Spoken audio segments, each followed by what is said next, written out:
في بداية هذه المانهوا نرى العديد من المباني والطرقات التي أصبحت مدمرة بالكامل، وعلى ذلك الطريق نرى بطلنا الرئيسي وهو يسير وهو في حالة من الضيق الشديد، بينما كانت العديد من الوحوش تحدق به. وعند رؤيته لها يقول: لماذا يزعج هؤلاء المارة دائما بلا سبب؟ وأثناء حديثه يصل إلى مكان ما حيث نرى جثة فتى كانت الوحوش تأكلها، وعندما يراها يقول: أخيرا وجدته، لكن يبدو أنه قد تم التهامه بالفعل.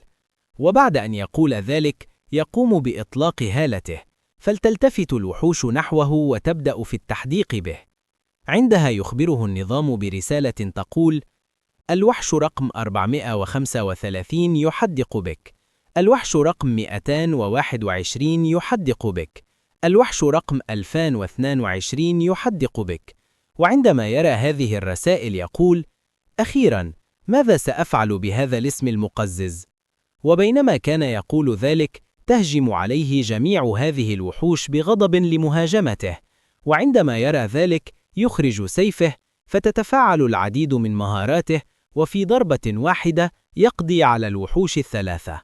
بعد ذلك نرى بابا ضخما للغاية، وكان بطلنا الرئيسي يطرقه وهو يقول: أيها الباب، افتح. وعند سماع ذلك يفتح شاب الباب، ويخبرنا عنه أنه لاعب في نمط الهارد واسمه جانج. وعندما يرى بطلنا الرئيسي يقول له: هونغ، لقد وصلت. وعند سماع ذلك بطلنا الرئيسي: لقد تعبت كثيرا من كل هذه الأمور، ألا يمكنك أن تبحث عن شخص آخر للقيام بكل هذه الأعمال؟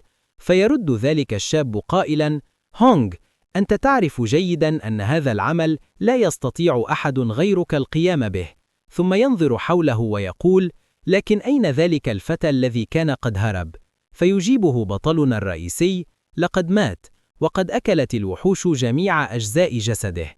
وعند سماع ذلك يصاب بصدمة شديدة، فيخبره بطلنا الرئيسي أن 3 وحوش من الفئة نفسها قد التهمته. وعندما يسمع هذا يفكر في نفسه: وحوش من نفس الفئة؟ لاعبو نمط الهارد أقوياء جدا، لكن وحوش الفئة الواحدة تكون في نفس مستواهم، وسيكون الأمر في غاية الخطورة إذا حاصرت 3 وحوش من الفئة نفسها لاعبا واحدا. وبينما يفكر في ذلك يصرخ بغضب شديد قائلا: لماذا؟ أين تلك الوحوش إذن؟ فيرد بطلنا قائلا: لقد قتلتهم جميعا. وعند سماع ذلك يفرح كثيرا ويقول: حسنا، دعني أرى. ثم وهو يغادر يقول: لقد شعرت بالجوع، سأذهب لأتناول الطعام. وعندما يراه يبتعد يسأله ذلك الشاب: هونغ، أخبرني بصراحة، هل أنت فعلا لاعب في نمط الإيزي؟ وهنا يتم إخبارنا عن بطلنا وهو كانتي-سان، وهو لاعب في نمط الإيزي. وعند سماعه هذه الكلمات يقول كانتي-سان: كف عن هذا الهراء، كان هناك الكثير من الناس الذين دخلوا المتاهة معي، لماذا لا تذهب وتسألهم؟ وعند سماع ذلك يجيبه الشاب: جميع لاعبي نمط الإيزي ماتوا ولم يبقى سواك. وهذا أمر غريب جدا، فإن وجود لاعب في نمط الإيزي حيا في مثل هذا الوضع أمر غير معقول. حتى لاعب نمط العادي بالكاد يستطيع النجاة في هذه الحالة. ثم يقول بوجه جاد للغاية: كيف أصبحت قويا إلى هذه الدرجة؟ حتى أنا لاعب نمط الهارد، ومع ذلك لا أستطيع مجاراتك. وعند سماع كلامه ينظر كانتي-سان إليه ويقول: السبب هو أنكم كنتم جميعا متهورين جدا أثناء محاولة إنهاء المستوى 11. وعندما يسمع ذلك يرد الشاب قائلا: انظر، أنت تعود مرة أخرى إلى نفس العذر. بعد ذلك نرى قاعة الطعام حيث يقدم لكانتي-سان في وجبته حبتا بطاطس، وعندما يراها يقول متذمرا: ما هذا الجحيم؟ مرة أخرى البطاطس، ألا يمكنهم زراعة شيء آخر؟ فيقول ذلك الشاب: لا يمكن فعل شيء حيال ذلك، فزراعة البطاطس سهلة جدا، ومع ذلك هناك حد لما يمكننا زراعته. ألم تتعلم أي مهارات تتعلق بالزراعة؟ وعند سماع كلامه يرد قائلا: كيف يمكن لشخص لاعب في نمط الإيزي أن يتعلم كل هذا؟ هناك كان الطعام متوفر في كل مكان، وعندما يسمع ذلك يقول له: أنا أسأل هكذا فقط. وبينما كانا يتبادلان الحديث، نرى في الخارج بعض الأشخاص يتشاجرون، وعند رؤيتهم يقول كانتيسان: يبدو أن هناك شخصا آخر قد أنهى المستوى 11 وعاد. فيجيبه الآخر: نعم، يبدو الأمر كذلك. فيقول كانتيسان: اذهب واشرح له ما الذي يجري هنا، وقل له ألا يحدث فوضى. وعند هاك فيقول: يبدو أنك ستضطر إلى الذهاب وإيقافه بنفسك، فهذا الرجل لاعب في نمط الهارد. وفي الخارج نرى ذلك الرجل يهاجم كل ما حوله ويحدث دماراً، وهو يصرخ: لا تمزح معي، لماذا لم أعد إلى الأرض؟ ما الذي يحدث هنا؟ هل توجد كاميرا مخفية في هذا المكان؟ لا تلعبوا معي ألعاباً سخيفة. وفي تلك اللحظة نرى كانتيسان وهو يخرج إلى الخارج ويسأل أحدهم: أين ليتا يونان؟ فيجيبه الرجل: لقد ذهبت إلى مكان آخر. وفي الوقت نفسه نرى رجلاً عجوزاً يقترب من ذلك الشخص ويقول له بهدوء: يا بني، اهدأ، هذا هو العالم الحقيقي. منذ أن دخلتم المتاهة تغير هذا العالم كثيراً، لذلك فمن فضلك اهدأ وتعال لنتحدث. وعند سماع كلامه يصفعه صفعة قوية ويقول: لا تمزح معي. وعند رؤية ذلك يقول كانتيسان: يبدو أن علي الذهاب وتهدئته بنفسي. وعند سماع رفيقه هذا الكلام يفرح كثيرا ويقول: اذهب بسرعة. فيرد كانتيسان: إذا فعلت شيئا ببطاطسي سآتي وأقتلك بنفسي. وعند سماع ذلك يصاب بالصدمة، بينما يتقدم كانتيسان نحوه ويقول: للأسف المكان الذي تقف فيه الآن هو الأرض، لكن الإنسانية بدأت في الاندثار. وعند سماع كلامه يرد الرجل: لا تمزح معي. وعند رؤيته يفكر كانتيسان في نفسه: ها نحن نبدأ من جديد. فمعظم اللاعبين الذين يعودون من المتاهة إلى الأرض عندما يرون هذه الأرض المدمرة لا يستطيعون تقبل أنها هي الأرض التي يعرفونها، ويدخل في حالة صدمة. فالأمر يشبه تماما عدم القدرة على تقبل الحقيقة. عندها يقول كانتيسان: لم يبقى سوى طريقة واحدة. ثم يرسل له طلب مبارزة. وعندما يراه يقول الرجل: من أنت؟ تريد أن تبارزني؟ ثم ينظر إلى اسمه ويقول بسخرية: كانتيسان؟ إذن أنت لاعب في نمط الإيزي. ألا تعرف الفرق بين نمط الإيزي ونمط الهارد؟ ألا تدرك قوتك الحقيقية؟ ويبدأ بالاستهزاء به. عندها يقول كانتيسان ببرود: أغلق فمك، إذا انتصرت علي فسأريك العالم الحقيقي الذي تريد رؤيته. وعند سماع ذلك يصرخ بغضب قائلا: إذن لا تندم لاحقا. ثم يخرج سيفه ويفعل عليه قوة نارية، وهو يطلق هالته، يتقدم نحوه ويفعل العديد من مهاراته، ثم يوجه إليه ضربة قوية بسيفه. لكن بسبب إحدى مهارات كانتيسان يتم إلغاء هجومه بالكامل، ويظهر إشعار يقول: ضرر 0 لكانتيسان. لقد تسببت في ضرر 0 لكانتيسان. وعندما يسمع ذلك يقول بدهشة: ما هذا بحق الجحيم؟ وبينما ينظر إليه مصدوما يمسك كانتيسان بسيفه ويقول: هل هذا كل ما لديك؟ وعند رؤية ذلك يفكر الرجل في نفسه: هل تم إلغاء هجومي؟ كيف يمكن أن يحدث هذا؟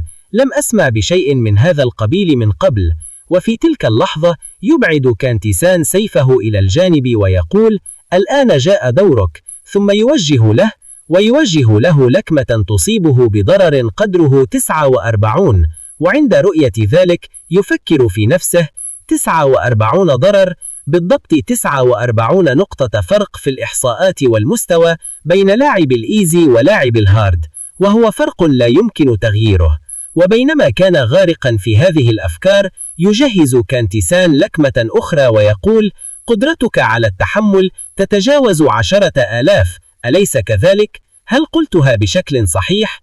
وهو يقول ذلك يستعد لتوجيه اللكمة، وفي تلك اللحظة تتفاعل العديد من مهاراته. وعند رؤية هذا المشهد يصرخ الرجل: انتظر انتظر. لكن قبل أن يكمل كلامه يوجه له كانتيسان لكمة قوية تنفجر معها طاقة هائلة، فيتلقى ضررا قدره 446. وفي نفس الوقت يقول له كانتيسان: والآن هل تعترف بأن هذا هو العالم الحقيقي؟ وعند سماع ذلك الرجل ينهار بالبكاء الشديد ويقول: لماذا أصبح هذا العالم هكذا؟ لو كنت أعلم أنه بينما أستمر في إنهاء المراحل سيتحول العالم إلى هذا الحال لما ذهبت أبدا لتجاوز المستوى 11. ثم يتم إخبارنا بما حدث لهذا العالم. فعندما كان العالم يعيش في سلام، انفتح فجأة بوابة في السماء وبدأت الوحوش بالخروج منها. وفي تلك اللحظة ظهرت أمام البشر نافذة النظام، وقد عرضت عليهم 4 خيارات: نمط الإيزي، نمط النورمال، نمط الهارد، ونمط الألون. كل اللاعبين الذين اختاروا أنماطا مختلفة ودخلوا المتاهة واجهوا مستويات صعوبة مختلفة، وعندما أنهوا المتاهة وعادوا إلى الأرض وجدوا أن الأرض قد امتلأت بالوحوش وأن الفوضى تعم كل مكان. وفي تلك اللحظة يقول كانتيسان: ما يمكننا فعله هو ما فائدة هزيمة الضعفاء؟ من يستمع إليه يقول أنه ليس ضعيفا بل هو عادل. الأمر ببساطة أنك قوي جدا. تجاهل ما يقوله برج السرطان بعد الاستماع إليه. يبدأ بتناول طعامه ويقول إن هذا الطعام بارد جدا. حدث ذلك بالفعل. هذا هو السبب الذي جعلني لم أرغب بالذهاب إلى هناك. الذي كان الصبي يقول: ولكن يا صديقي كم معك؟ جميع المهارات متوفرة، حتى أنت ملكه كما تم إحباط الهجوم. يبدو أن لديك كل المهارات التي تشبه مهارات الغش. على أي حال لديك الكثير من المهارات. من أين أتيت؟ والتي يستمد منها السرطان غذاؤه أثناء تناول الطعام قال: إنني اكتسبت كل هذه المهارات، لقد حصلت عليه بالعمل الجاد. من يسمع ذلك يقول: أنت دائما ما تكرر هذا الكلام. واحد آخر وصل اللاعب: يبدو أن اليوم هو اليوم المنتظر. إنه جيد جدا جدا. على أي شريحة توسان مقطعة بعد أن أنهى طعامه أخبرني بهذا. لا يبدو الأمر كذلك. في تلك اللحظة نرى فتاة من الذي كان سيحضر الكثير من البلورات يكون. عند رؤية ذلك بدأ الجميع بقول هاي هاي هناك. وفي الوقت نفسه أخبرني كاتسان بهذا. يبدو أن ليان قد وصلت. بعد ذلك نحن لنرى كيتسان في منزل ليتيان. لقد جاء لمقابلته. حيث لياتيان قمت بتزيين منزلي بالكثير من الأشياء. يحدث ذلك مع الأخذ في الاعتبار كل هذه الأشياء. تيجسان أفكر في نفسي أن هذا العالم ينتهي هنا على وشك الحدوث، وكلها أشياء عتيقة إنها مشغولة بجمعها. واحد هناك رؤية لوحة ضخمة معلقة. يعتقد تيجاسانغ في قرارة نفسه أن مثل هذا الشيء الكبير، اللوحة هنا بدون أي خدوش. ادفع لأي، وهو أول شخص. أولا قم بتنظيف الجهة اليسرى. أعتقد هذا ينظر إليها ويسأل: مثلك لماذا تحب أقوى امرأة كل شيء؟ هل هذا صحيح؟ مسألة الكانتيثيون لليتيان. عند سماع ذلك أخبرته ليان أنه في مثل هذا الوقت شخص ما عدم الانشغال المفرط بأي شيء أمر رائع للغاية، بل هو أكثر أهمية. لماذا لا تفعل ذلك؟ حول ممارسة هواية مثل هوايتي. هل تعتقد ذلك؟ عند سماع إجابته كانتيثيون ويقول: سنفعل كل هذه الأشياء عندما سيكون لدينا وقت. أخبرني الآن أن لماذا استدعيت لي إلى هنا؟ عند سماع هذا تسأله: من هو الشخص الذي يمر بمزاج صعب اليوم؟ جاء الرجل: هل لقنته درسا؟ كلما سمعت عنه إنه لأمر مثير للغاية جدا. سهل. أصبح اللاعب الذي يلعب دور المزاج جاهزا أخيرا لمزاج صعب. كيف يهزم اللاعب؟ وبعد أن قال هذا يفتح نافذة الحالة. أين هو؟ الاسم ليون. المستوى 258. نقاط صحة، مانع، القوة، الهجوم الذكي، الدفاع. كل هذا أيضا يحدث كثيرا. إنه أمر مبالغ فيه. إنها تشعر بخوف شديد. له بهذه الطريقة رؤية نافذة الحالة المفتوحة. يقول المعسكر: هل أنت سكرتيرك؟ تريد أن تفعل شيئا؟ يجلس عليه في مقعده. نهضت وقالت: لا، لقد أنا فقط أتفقد نافذة الحالة. هيا أظهر أنت أيضا ما لديك. والذي يوجد عليه أيضا المعسكر. يفتح نافذة الحالة، حيث نحن لنلقي النظرة على نافذة حالته. ومستواه يمتلك 57 نقطة صحة وقوة مانع وذكاء. كل هذا يتعلق أيضا بهجوم ودفاع HDT، وهو أمر بالغ الأهمية. الإفراط هو الأقل. عند رؤيتها لهذا قالت: أنت كما كنت أظنك تماما، كن ضعيفا جدا. عند سماعه يتحدث هو يقول: هل تريد أن تتشاجر معي؟ نعم. فتقول: أوه لا، لقد قلتها أنا. كنت مجرد أداة بسيطة للتحقق من نافذة الحالة. كان يفعل ذلك وقد أخبرنا بطول المستوى. قسمها إلى 4 مستويات صعوبة مختلفة. لقد ذهب. إذا قام رجل بتوظيفك يجب إكمال مستوى الصعوبة المحدد. إذن مهما عملت بجهد، فمهما كانت صعوبة عملك، انظر، لن تتمكن من سد الفجوة بينكما. 1 عالة اللاعب الصعب هي 10، إنها تزيد قليلا عن ذلك، لكن لا أحد هارد مود كباندا تنك إك هجوم فردي، إنه لا يستطيع حتى تحمل ذلك. والسبب بسيط جدا، لأن تيسان يمتلك الكثير من المهارات، وهو ما عمل بجهد لتحقيقه، استلمه. وفي نفس الوقت نرى ليون الذي يستخدم سلاحه الشبيه بالقلم، فعل جميع مهاراتك عن طريق إخراجها ويمنح تيسان ضربة قوية. يكون، لكن حتى أسرع قليلا من هذا، في سان لم يحدث أي ضرر. ولما رأى ذلك يقول: ماذا تفعل في النهاية؟ ثم يخفي سلاحه. قالت: لا شيء، لديك الكثير، أمتلك جميع المهارات اللازمة لحماية نفسي من الهجمات. لم تشعر بأي ضرر. ماذا لديك؟ هل لديك 200 مهارة؟ عند سماعه هذا الكلام ثم هز القلعة وقال: حوالي 230. وسألته: قلت: إنك تكتسب كل هذه المهارات أثناء تسلق البرج. لقد فعل. نحن أيضا بحاجة إلى برج مثلك، كان ينبغي البحث بدقة. نحن فقط كان علينا التركيز على أن تكون قويا، أليس كذلك؟ هذا فقط لتطهير البرج. الذي يسمع يقول تيسان: من يعلم كل هذا الآن؟ هذه أمور من الماضي. عند سماعه يتحدث هو تقول: إنه ليس بالضرورة صحيح. حسنا، أنت شخص ممتع جدا بالمناسبة. لو اخترت حالة فردية لكنا بالتأكيد كنا سننتصر على هؤلاء الوحوش. ونحن يقال إن مهارات تيسان هي أنه قوي جدا، لكن نصف كلما زادت مهاراته كلما تحسنت حالته. يعتمد ذلك على النقطة، وبسبب نقاط الإحصاءات منخفضة للغاية، لذا إنه يستخدم أكثر من نصف مهاراته لا يمكنني حتى استخدامه. ولهذا السبب بالذات الجميع يكررون له دائما: لو فقط كان عليك اختيار لاعب قوي الضربات، وإلا فقد حافظت على الأقل على مزاج طبيعي. لو تم اختيار اللاعب أيضا. ونفس الوقت نرى من يقول: ماذا؟ هل يمكننا التوقف عن كل هذا الكلام الآن؟ هيا لننتقل مباشرة إلى صلب الموضوع. أنت ألم تذهب للاستكشاف؟ الذي عليه قالت: نعم، ذهبت. ثم الموجة الثالثة التي ستأتي قريبا. من يسمع تيسان يبدو أنه مصباح كبير. يقول الآن: انتهى.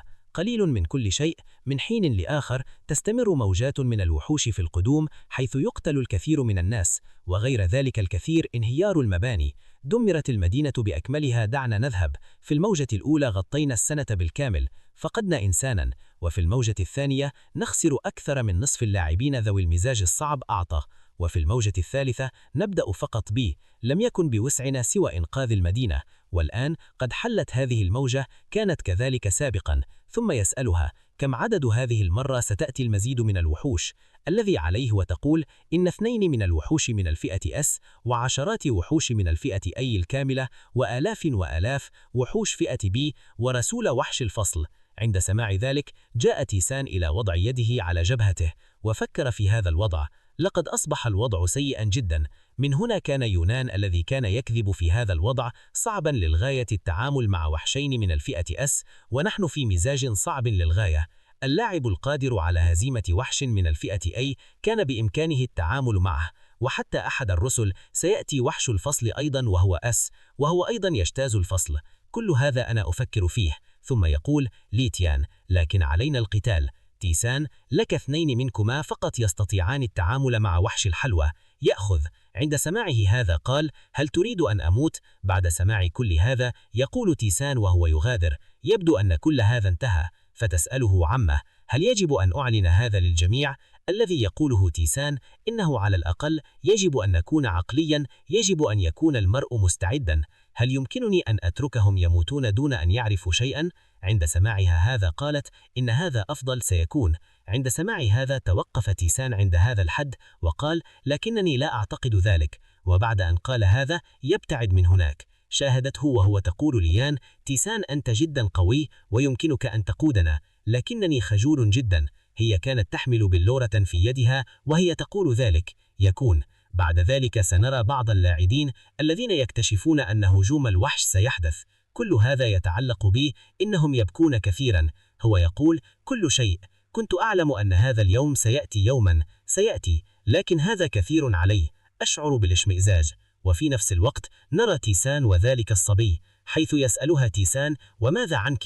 فيرد الصبي قائلا: ليس لدي أي شكوى. لا يمكن، خاصة في مثل هذه الحالة التي يموت فيها الناس كل يوم، نكون إنها فترة طويلة للعيش، تم الانتهاء منه، لا يمكن أن أموت كهذا، سيكون ذلك رفها.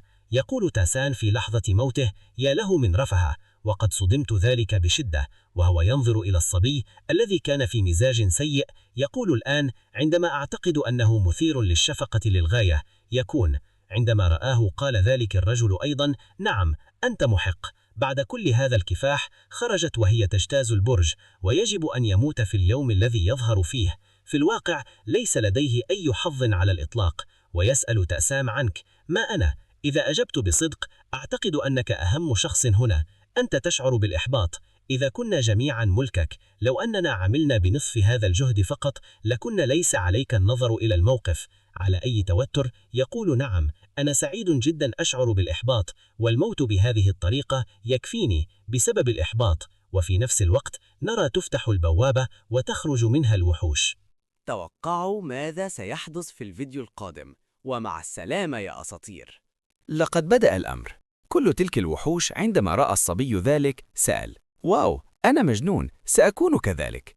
تيسان: من تقاتل؟ هل ستفعل ذلك؟ فيرد تيسان قائلا: أنا سأقاتل وحشين من الفئة أس، لقد كنت كذلك. وبعد أن قال هذا بدأ بالقفز من هناك يستعد. فيقول الصبي: سأقابلك في الحياة الأخرى، أظن ستموت قبلي، أرجوك من أجلي انتظر هناك. حيث يظهر تيسان مهاراته من خلال تفعيل طبقة الحبيبات، يصبح المدى الطويل، يقفز ويقول: حسناً، إنه في الهواء. فعل مهاراتك الاستطلاعية الكاملة. يقوم بمسح جميع الوحوش التي يعثر عليها. تم العثور على وحشين من المستوى S. يقفز أمامه أرضها. بمجرد الانتهاء من ذلك يقوم النظام بإبلاغه: لقد واجهت شيئاً فظيعاً. تجاهل تيغا سوين هذه الرسالة، وينظر إلى الوحوش ويتساءل عما تخطط له. المستوى أعلى بكثير، لذا هناك الكثير من المخاطر. في النظام بدأت الرسالة بالوصول، لكن منذ لديه الكثير من المهارات، ولهذا السبب لذا ينبغي تجاهل كل هذه الرسائل الخطيرة. دعنا نذهب. ثم أخرج سيفه وهو يمضي قدما نحوهم جميعا، يقول: الموت، أنت تعيش حياة رخيصة.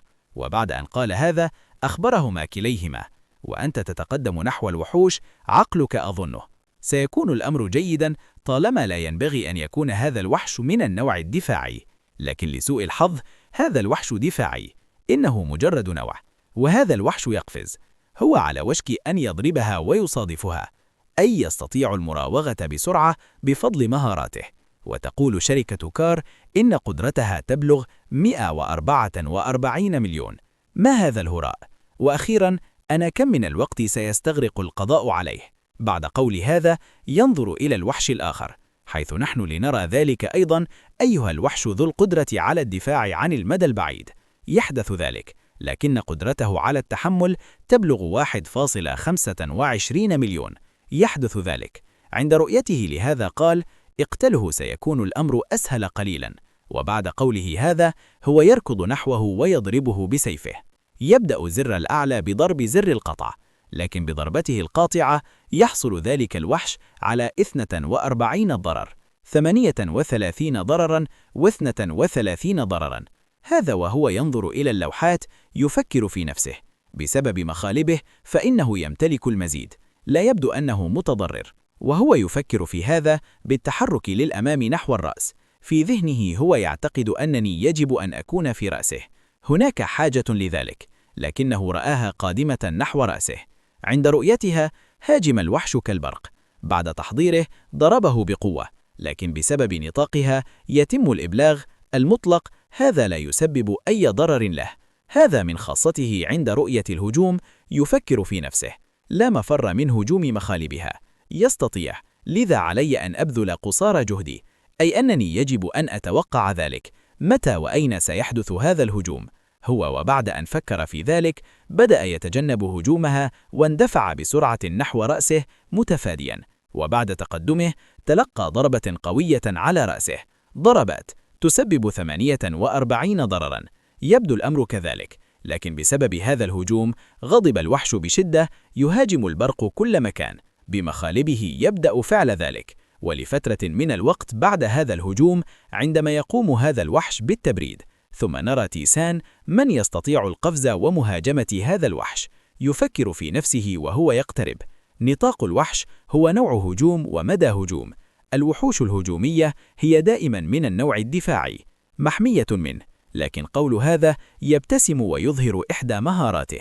فعل خاصية القوة المزدوجة لهزيمة ذلك الوحش، يأخذ السمن معه إلى مكان واحد.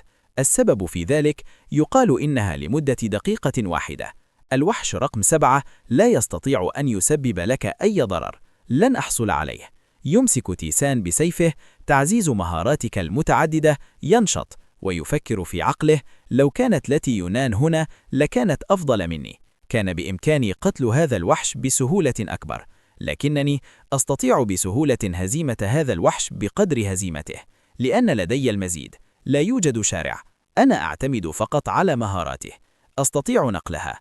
وبعد أن فكر في هذا، هاجم ذلك الوحش، لكنه يبدأ في الهجوم مرارا وتكرارا.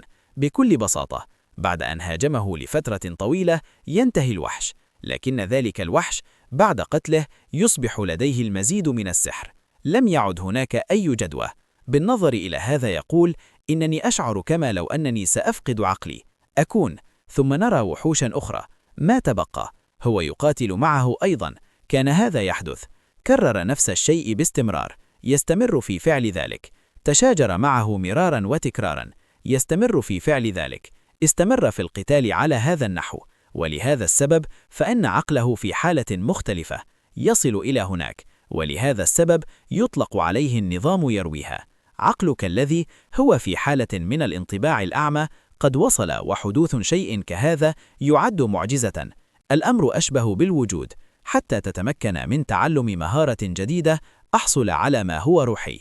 يعلو. بعد رؤية كل تلك الرسائل يقول: كل هذا يحدث ضجيجا كبيرا، ونحن لنرى ذلك الوحش الذي حالته أيضا كان سيكون في حالة يرثى لها. في ذلك الوحش يخطو بسيفه بحيث يطلق عليه الوحش رقم 5، وهو قد مات، والجميع يعلم أن آلهة هذا البعد يمكن لك. لقد فوجئت كثيرا برؤية هذا الإنجاز. نكون. ثم استعاد وعيه وفكر في نفسه: أتساءل كم من الوقت مضى علي؟ سأستمر في القتال. يبدو أنه بضعة أشهر تم إنجاز ذلك. يا إلهي، عقلي يدور. لقد عانى كثيرا وهو يفكر في هذا الأمر. ثم يقول: لنذهب إلى المنزل. نكون. أثناء سيره يرى الكثير من المباني التي تم تهديمها. الناس الموتى يرقدون هناك، وأنا أراهم جميعا. ستأتي مشاهد من الماضي، حيث هو ينظر إلى صديقه ويقول: إن كل شيء يجب أن يستمر على هذا النحو. كان كما قيل. ثم يصبح ينظر إلى المكان الذي يرقد فيه لي يونان ميتا يحدث. عند رآها فكر في نفسه: هي أول امرأة تتخلص من حالة المود الإفرادي. أنجز المهمة، لكن ما الذي قضى عليه؟ أعطى. أينما نظرنا إليه هناك يوجد وحش من مستوى الرسول. له يمكن للنظام أن يعرف ذلك بمجرد النظر إليه. ستموت قريبا. جميعهم عندما رأيت الرسالة شعرت بمدى سوء الأمر. ستموت قريبا. جميعهم عندما رأيت الرسالة شعرت بمدى سوء الأمر. هذه هي تلك الأشياء. وهو يهاجم ذلك الوحش بغضب، يتقدم للهجوم، وهذا يوجه السيف نحو ذلك الوحش، ونتيجة لذلك لم يحدث شيء لذلك الوحش، لكن ذلك الوحش يهاجمه بقوة كبيرة، مما يؤدي إلى التخلص منه. وأفكر في جسدي، لا أستطيع الشعور بأي جزء. أشعر كما لو أن قلبي بالكامل تم تدميره. لا أستطيع حتى التنفس. أنا قادر على التحمل. الذي يقتل ذلك الوحش عندما يراه سيتحول ذلك الوحش تماما. إنه يتجاهله. الذي يفكر فيها يبدو أن هذا الوحش نفسه يعلم أنني سأموت في وقت ما، لذا هو لا يكترث لي حتى. مثل هذه الظروف أشعر بخيبة أمل كبيرة على هذا الأمر. أين نرى مخلوقا يبدو صغيرا؟ كنت سأرى كل هذه الأشياء من الشق. يكون. ويفكر تين: إذا كان في الماضي كنت سأختار ببساطة الوضع السهل. أقل اخترت أيضا الحالة المودية العادية. أقل من لو حدث ذلك لما انتهى الأمر على هذا النحو. لكنه ثم يوبخ نفسه ويقول: لا، في النهاية لماذا علي أن أفكر في هذه الأشياء عديمة الفائدة؟ أنا ما زلت على قيد الحياة. كل هؤلاء اللاعبين، كل هؤلاء فقط كان يستخدم للتركيز على تطهير البرج. هو كان بإمكان أي شخص أن يعمل بنصف الجهد الذي بذلته. حينها لن نضطر إلى رؤية هذا اليوم. بعد قول هذا كان سعيدا جدا بنبضات قلبه. كان سيكون مخيبا للآمال للغاية. خيبة أمل. يستلقي هناك ويفكر في نفسه. يعتقد أن كل شيء قد انتهى. ماض كان اختياري أن أختار حالة مودية هادئة للقيام به. الآن لا فائدة من إلقاء اللوم على أي شخص. سيكون هنا تنتهي الإنسانية. وفي نفس الوقت بمجرد أن نظر إلى يدها يذهب، حيث يحمل في يده لونا أزرق، يتم الاحتفاظ بالكريستال هناك. فرآها ذلك. أتساءل في نفسي: ما هذا في الأخير؟ ماذا يحاول هذا المخلوق حماية شيء ما؟ عمله. وبعد أن فكر في ذلك تحرك نحوها، يبدأ في الزيادة. ولما رأى ذلك المخلوق فقد هو أيضا، لكنه قادم للهجوم، حيث يخبره النظام: هناك فرصة أخيرة، أي مهارة لديك يمكن استخدامها بدون أي قيود. يعم، حيث يطور مهارته. توقف. يستخدمها 100 متر بسبب يتوقف الزمن في نصف قطر دقيقتين لي. ولما رأى ذلك تقدم وأمسك بيدها يأخذ تلك الكريستالة منه. تلك الكريستالة سيظهر النظام بمجرد لمسه. الحجر الإلهي هو مصدر كل شيء يتحكم فيه، وبالمساعدة من هذا يمكن للشخص العودة بالزمن إلى الوراء. يكون عند سماعه ذلك التقط الكريستال تواه. هل يمكنك أن تعيد الزمن إلى الوراء؟ للقيام به، لماذا يجب أن تكون ليان هي المقصودة في النهاية؟ وفي نفس الوقت نرى مرور دقيقتين يزول وتنتهي مهارته. أين سيأتي هذا الوحش لمهاجمته يحدث؟ عندها قال: لنذهب معك، سأراك مجددا. وقال هذا للكريستالة، مما يعطي لونا أزرق يضيء النور في كل مكان. وبعد ذلك: لماذا أستمر في استخدامه حتى النهاية؟ أليس كذلك؟ لو كانت ليان لكانت بالتأكيد ستفعل ذلك. سأستخدمه فقط. ليس لدي أي فكرة لماذا لم يستخدمه في النهاية. فعلا، وهو يفكر في هذا نظر من النافذة، ثم نظر إلى ساعته وقال: هذا حدث بالفعل. أين نحن؟ انظر، إنها بالفعل الساعة 11:58 2 فقط، لم يتبقى سوى دقائق معدودة على حلول العام الجديد، في حين كان الجميع في الخارج يحتفلون برأس السنة الجديدة. نكون، يقول العالم بعد رؤيتهم جميعا: سينتهي الأمر قريبا. أتمنى ذلك. أتمنى لكم عاما جديدا سعيدا. لكن لسوء الحظ، بداية العام الجديد مع اقتراب نهاية هذا العالم سأذهب، وفي الوقت نفسه نرى ذلك في جميع الناس. هناك تدافع، الجميع يتحدثون. هل سمعت ذلك الصوت؟ ما الذي كان عليه الأمر النهاية؟ وتماما 12:00 صباحا فور حدوث ذلك نرى البوابة في السماء، ينفتح الباب وتبدأ الوحوش بالخروج منه. إن العالم الموجود اليوم يعود إلى كائنات خارجية سيتم تدميره. جميعكم لديكم جميع الأسلحة غير فعالة تماما في قتالهم. لن ينجح ذلك أيضا، لكن لا تقلق. لقد أشفق عليك كيان طيب ومنحك. أنا أمنحك فرصة. إنه يمنحك خيارا أن تدخل لابراث، ومن هناك اكتسب القوة واهزم كل هذه الوحوش. اهزمه. يقول تيسان بعد سماعه كل هذه الرسائل: أي نوع من الرحمة هذه؟ وفي الوقت نفسه نحن دعونا نرى ما إذا كان لديه هو الآخر خيار. يكون مزاج سهل، مزاج عادي، مزاج صعب، منفرد، مزاج. يقول تيسان وهو ينظر إلى لوحة النظام هذه: إنه أحد تلك المخلوقات التي تعتبر عزيزة علينا جميعا. إنهم يشعرون بالسعادة لرؤيتك في ورطة. وبعد أن قال هذا يقول ذلك: هل يجب أن نذهب الآن ونخبركم؟ إنها تتحدث عن حالة مزاجية مريحة. في حالة مزاجية هادئة ستحصل على طعام لتأكله ومأوى. ستحصل على سكن، وكل شيء هناك سيتم توفيره حتى بدون أي شيء. يمكنك أيضا تحسين مزاجك الهادئ. ثم يقال لنا أن هذا أمر طبيعي.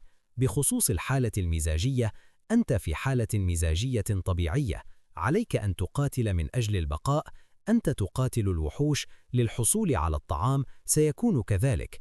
إذا كنت مصمما بعض الشيء يمكنك التخلص من هذا المزاج الطبيعي. بعد ذلك يتم إخبارنا عن المزاج الصعب، عن حدودك في حالة مزاجية صعبة سيتم اختباره.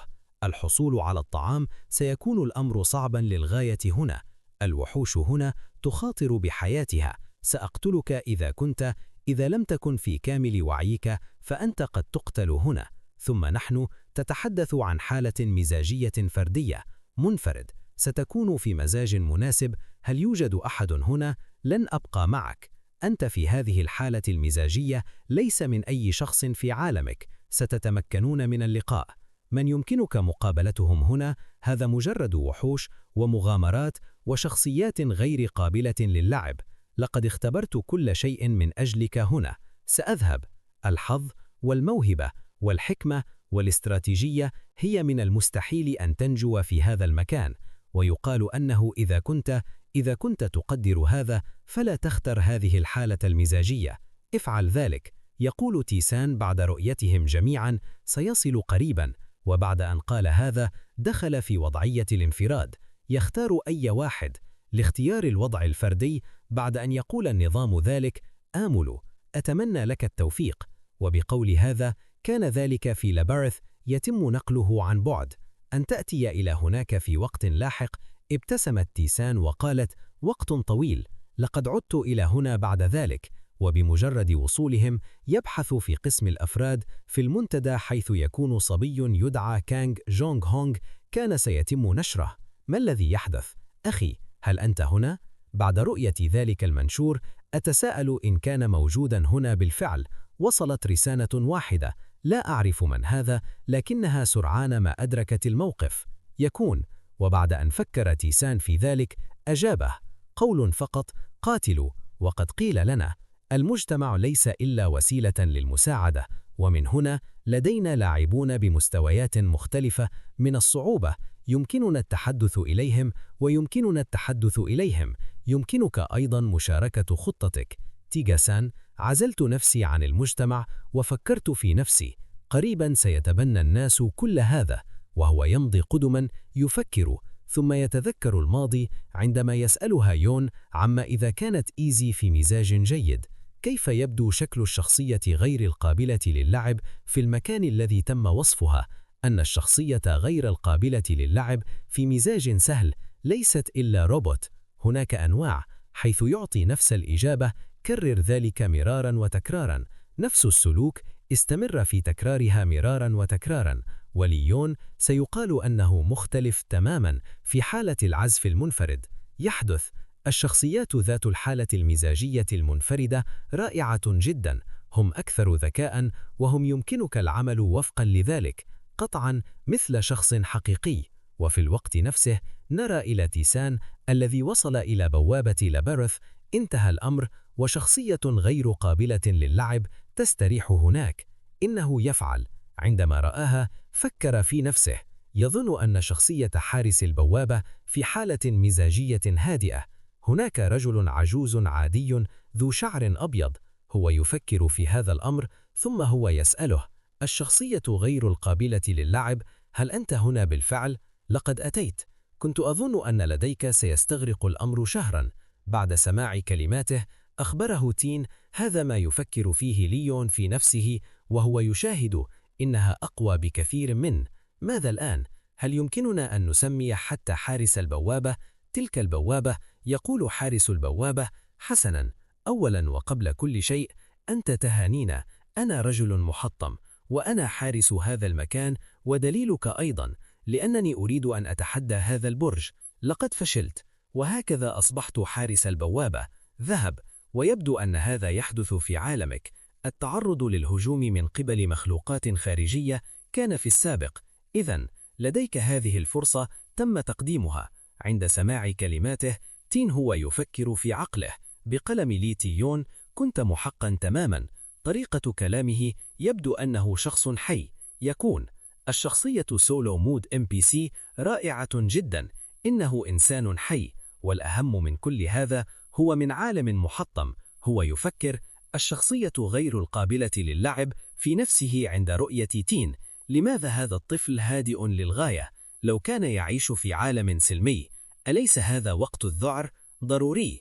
كنت أعتقد في البداية أنني سأهزمك ثم أشرح لك الأمر، لكنه يبدو هادئا للغاية. هي بعد تفكير أخبره قائلا: على أي حال هذه هي الطاولة، يطلق عليها البعض البرج، البعض يقول لبرث، لكن يمكنك أن تقول ما تشاء. يمكنك. هنا 100 طابق، وكل طابق ستحصل على مساحة كبيرة في طابق واحد. ستكون هناك صعوبات، بعد كل 10 أطباق ستزداد الصعوبة بشكل كبير لك. عليك أن تأكل هنا بنفسك، سيتعين عليك الحصول عليه بنفسك، سيتعين عليك المعرفة المزيد عن هذا التخصص بنفسك. عند سماع كلماته قال تيسان هذا بالضبط: استمع إلى كل ما يقوله الشخصية غير القابلة للعب. وأنت ماذا تريد؟ ماذا علي أن أخبرك بذلك؟ ماذا يوجد في الطابق الأول أو الثاني على الأرض؟ هناك رجل في الداخل يعرف كل هذا. بيع الأشياء، اسألهم له. عند سماع هذا تذكر تيغاسان عندما كان لي تخبره تيانا أن الحالة المزاجية المنفردة، إنه حارس بوابة سريع الغضب، إنه إنسان إذا طلبت منه أي شيء، إذا اشتكيت فسيوبخك بشدة، سيضربني أكثر. أنا على وشك الموت تماما، وقد نشأ هذا الوضح بدخول الجدول أولا، وهو يتذكر كل هذه الأشياء. أعتقد أنه من الجيد لو أنني ينبغي أن أصمت. كل هذه الأشياء بعد أن يخبره ذهب عبر بوابة الحارس، وأخرج رمحا وأخرج عباء، وألقى الرمح باتجاه تيسان بقوة يقتل. لكن تيسان لا يفعل، لا يتحرك من هناك، مما يجعله يبدو صغيرا. يبتسم ابتسامة خفيفة، ثم يبتسم ابتسامة خفيفة لتيسان. يعطي سيفا مكسرا ودرعا جلديا. عندما رأى تيسان هذا السيف المكسر شعر بشيء ما. لا توجد ردة فعل خاصة من جانب هذا الحارس. يسأل: ألم يعجبك؟ عند سماعه ذلك قال له تيسان: لا. يبقى شارد الذهن لبعض الوقت له. عندما رأى تيسان تفكيره بهذه الطريقة سأله: ما الذي حدث في النهاية؟ بعد سماعه هذا فكر في نفسه. عند خروجه يقول: لا شيء. ثم ألقى إليها شيئا آخر وقال: وهذه هي الكرة التي أمسكها تيسان. هذا يطلق على هذا المنتج فيرن وبرست، يحمي، لديه دفاع واحد ويحميك من لغدات الحيوانات. يستطيع. بمجرد رؤية هذا المنتج سيتخذ تيسان قراره. أتساءل ما الذي هذا في النهاية؟ بقدر ما أتذكر، لكن ليس شيئا كهذا. ثم ألقى إليها شيئا آخر وقال: وهذه هي الكرة التي أمسكها تيسان. هذا يطلق على هذا المنتج فيرن وبرست، يحمي، لديه دفاع واحد ويحميك من لغدات الحيوانات. يستطيع. بمجرد رؤية هذا المنتج سيتخذ تيسان قراره. أتساءل ما الذي هذا في النهاية؟ بقدر ما أتذكر، لكن ليس شيئا كهذا.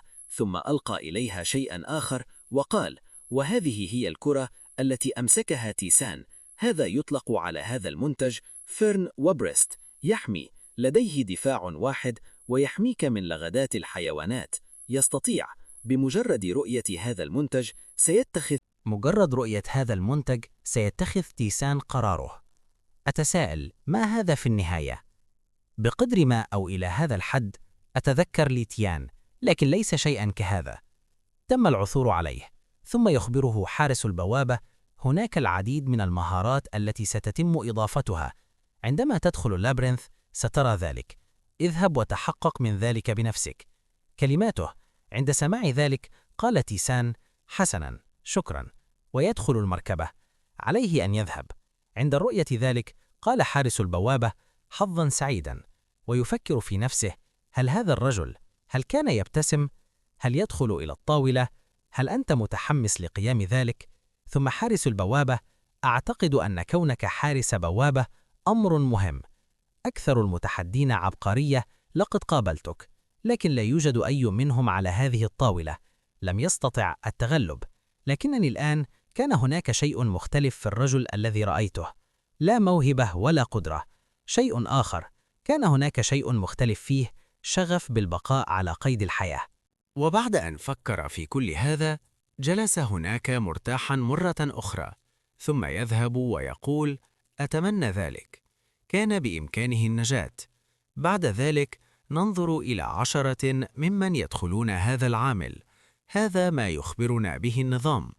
كان هذا المكان منذ زمن بعيد ملكا لساحر، وهكذا هي الشائعات، وجاء فيه أن من يكون حقق أمنيته الوحيدة.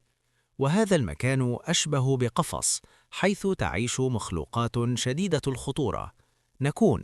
يمكنك أن تموت بدون تنفس هنا. أنا هنا لأجعلك تشعر بالإحباط.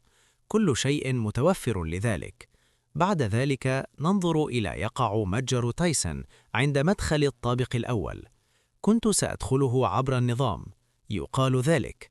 هذا المكان هنا لا يوجد أي شخص سيموت عندما تدوس عليه. هل ستفعل ذلك؟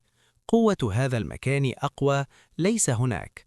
عندما رأى هذه الرسائل قال مبتسما: إذن ماذا أفعل الآن؟